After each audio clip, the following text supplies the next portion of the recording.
Sa Taiwan ngayon, tila hindi lang simpleng issue ang pinag-uusapan ng ilang OFW content creators. Dahil matapos kumalat ang balitang may mga migrant workers umano na ipinatawag ng Ministry of Labor dahil sa side hustles at content creation, biglang nagkanya-kanyang post ang ilang creators online.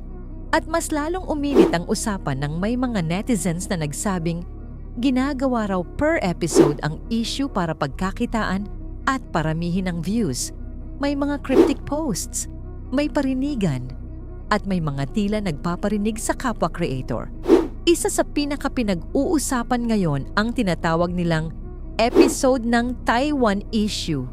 May mga netizens na nagsasabing 7 years sa Taiwan, hindi alam ang law? Habang ang iba naman ay nagsasabing hindi naman lahat alam agad ang batas. Pero hindi doon natapos. May ilang OFW pages pa ang nagsabing bawal umano sa Taiwan labor law ang ibang pagkakakitaan outside ng nakasaad sa work permit. At ayon pa sa ilang posts online, matagal na raw umiiral ang batas na ito. Kaya ngayon, nahati ang opinyon ng netizens. May mga nagsasabing awareness lang naman ang ginagawa.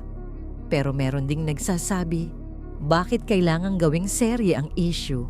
May ilan pa raw creators na nagkakainitan na behind the scenes, habang ang comment section naman, punong-puno ng pangalanan at kampihan. At dahil dito, mas lalong naging sentro ng usapan si Nika matapos iugnay ng netizens sa episode 5 issue.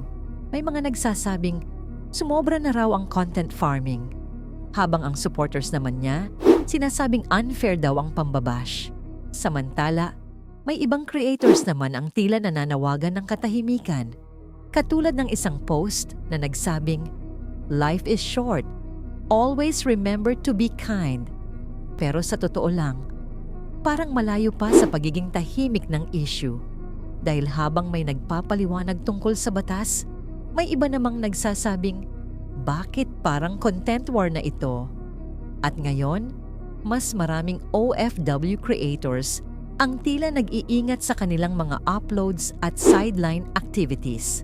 Tanong tuloy ng netizens, awareness lang ba talaga ito? O may halong cloud chasing na rin? Kayo, ano sa tingin nyo?